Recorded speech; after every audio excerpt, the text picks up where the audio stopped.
एक समय की बात है, किसी एक राज्य में हरिशंकर नाम का राजा राज करता था। उस राजा के 3 बेटे थे। उसकी ख्वाहिश थी कि वह उसका सबसे काबिल बेटा उसकी राजगद्दी संभाले, लेकिन वह इस बात लेकर संशय में था कि तीनों में से किसे वह अपना राजपाट सौंपे। एक दिन राजा को एक तरकीब सूझी। उसने उसी समय अपने तीनों बेटों को बुलाया और कहा, बेटे, आज मैं तुम सब से एक सवाल पूछता हूं, अगर तुम लोगों के सामने एक गुनहगार खड़ा हो तो तुम उसके साथ क्या करोगे? इस पर राजा के पहले बेटे ने कहा, उस अपराधी को सजाए मौत दी जानी चाहिए।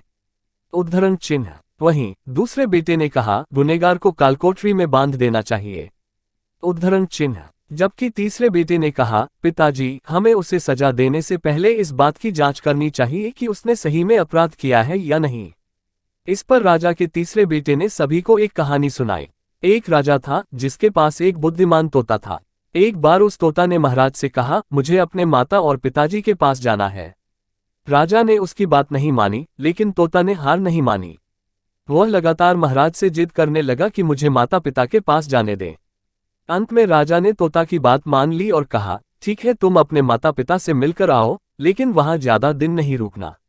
राजा ने तोता को केवल 5 दिन की अनुमति दी और कहा, तुम 5 दिन में अपने परिवार वालों से मिलकर लौट आना। इसके बाद तोता 5 दिन के लिए अपने माता पिता के पास चला गया। छठे दिन जब वह राजा के पास लौट रहा था तो उसने सोचा कि क्यों न वह महाराज के लिए कुछ उपहार ले लिया जाए। फिर वह पर्वत की ओर निकल पड़ा।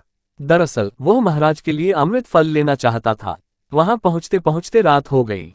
तोता ने पर्वत पर पहुंचकर फल तो ले लिया, लेकिन रात हो जाने के कारण वह आगे नहीं बढ़ा और वहीं रुक गया।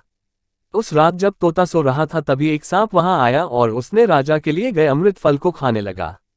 सांप ने फल को खाया, इस कारण उस फल में जहर फैल गया था। हालांकि तोते को इस बात की भनक तक नहीं थी। अगली सुबह जब वह जगा तो फल लेकर महल की ओर चल पड़ा। जब वह महल पहुंचा तो खुशी खुशी सीधे राजा के पास गया और कहा, महाराज, मैं आपके लिए यह अमृत फल लेकर आया हूं। आप इसे खाएंगे तो सदा के लिए अमर हो जाएंगे। ये सुनकर राजा काफी प्रसन्न हुए। उन्होंने तुरंत उस अमृत फल को खाने के लिए मांगा। इस पर एक मंत्री ने कहा, जरा रुकिए महाराज, आप इस फल को बिना जांच किए कैसे खा सकते हैं? एक बार यह देख तो लीजिए कि तोता द्वारा लाया गया यह अमृत फल सही है या नहीं। राजा उस मंत्री की बात से सहमत हुआ और कहा कि तुरंत इस फल को एक कुत्ते को खिलाया जाए। राजा का आदेश पाकर सैनिक ने फल का एक टुकड़ा कुत्ते को खिलाया। फल खाते ही कुत्ते की मौत हो गई। ये देख राजा गुस्से से आग बबूला हो गया। उसने क्रोध में आकर तलवार से तोता के सिर को काट दिया, साथ ही फल को फेंकवा दिया। कुछ साल बाद ठीक उसी स्थान पर एक पौधा निकल आया। ये देख राजा को लगा कि यह उसी जहरीले फल का पौधा है। उसने सभी को आदेश दिया कि उस पेड़ का फल कोई नहीं खाएगा। कुछ दिन बाद एक वृद्ध व्यक्ति उस पेड़ के नीचे आराम करने के लिए रुका। उसे भूख भी काफी जोर से लगी थी। उसने उसी पेड़ से फल तोड़ा और खाने लगा। फल खाने के बाद वह बूढ़ा व्यक्ति एकदम से जवान हो गया। राज ने जब ये देखा तो वह आश्चर्यचकित रह गया। उसे समझ आ गया कि वह फल जहरीला नहीं था। उससे बहुत बड़ी गलती हो गई। उसने बिना सच्चाई जाने तोता को मार दिया। इसे लेकर उसे काफी पछतावा भी हुआ। इसके लिए वह मन ही मन खुद को कोसने लगा। इधर तीसरे राजकुमार की कहानी खत्म होने के बाद राजा हरिशंकर ने उसे ही अपना उत्तराधिकारी नियुक्त किया।